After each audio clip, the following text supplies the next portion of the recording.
നമസ്കാരം. Raf talk ഫുട്ബോളിലേക്ക് അവർക്കും സ്വാഗതം. ജൂലൈ 19 ഫൈനൽ മത്സരത്തിൽ അർജൻറ്റീനയെ നേരിടണം. എന്നിട്ട് ഞങ്ങൾക്ക് കപ്പടിക്കണം. എനിക്ക് മെസ്സിയുമായിട്ട് ജേഴ്സി സ്വാപ്പ് ചെയ്യണം. നിക്കോ വില്യംസിൻ്റെ വാക്കുകളാണ്. സ്പാനിഷ് താരം നിക്കോ വില്യംസ് തൻ്റെ ആഗ്രഹം തുറന്നു പറയുകയാണ്. വേൾഡ് കപ്പിനിടയ്ക്ക് പരിക്ക് പറ്റിയിട്ട് വല്ലാതെ ബുദ്ധിമുട്ടിയ താരമാണ് നിക്കോ വില്യംസ്. അദ്ദേഹത്തിൻ്റെ വാക്കുകൾ TNT സ്പോർട്സ് റിപ്പോർട്ട് ചെയ്യുന്നുണ്ട്. I want the final against Argentina and to swap jersey with Messi എന്നാണ് അദ്ദേഹം പറയുന്നത്.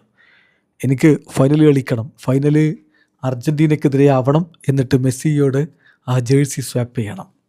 അദ്ദേഹം തൻ്റെ ആഗ്രഹം തുറന്നു പറയുകയാണ്.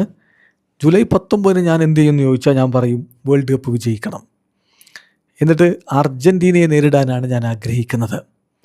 എന്നിട്ട് ആ ഒരു ഫൈനലിൽ ഞങ്ങൾ വിജയിക്കണം. അതിനുശേഷം എനിക്ക് ജേഴ്സി ലിയോ മെസ്സിയുമായിട്ട് സ്വാപ്പ് ചെയ്യണം. ഇതാണ് അദ്ദേഹത്തിൻ്റെ വാക്കുകൾ. അത് സംഭവിക്കുമോ എന്നുള്ളതാണ് കണ്ടറിയേണ്ടത്. അതിന് ആദ്യ കടമ്പ എന്ന് പറഞ്ഞാൽ ഇന്നത്തെ മത്സരത്തിൽ ബെൽജിയത്തെ തോൽപ്പിക്കുക, പിന്നെ സെമി ഫൈനലിൽ ഫ്രാൻസിനെ തോൽപ്പിക്കുക. എളുപ്പമുള്ള വഴിയല്ല സ്പെയിനിൻ്റെ മുന്നിലുള്ളത്.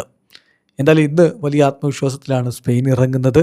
മറുഭാഗത്ത് ബെൽജിയവും വിട്ടുകൊടുക്കാൻ തയ്യാറാവില്ല. നല്ലൊരു പോരാട്ടം കാണാൻ കഴിയുമെന്ന പ്രതീക്ഷയിൽ ഫുട്ബോൾ പ്രേമികൾ കാത്തിരിക്കുന്നു. വീഡിയോ അവസാനിക്കുന്ന ഫുട്ബോൾ ലോകത്തെ കൂടുതൽ വിശേഷങ്ങളുമായി റഫ് ടോക്സ് എത്താം.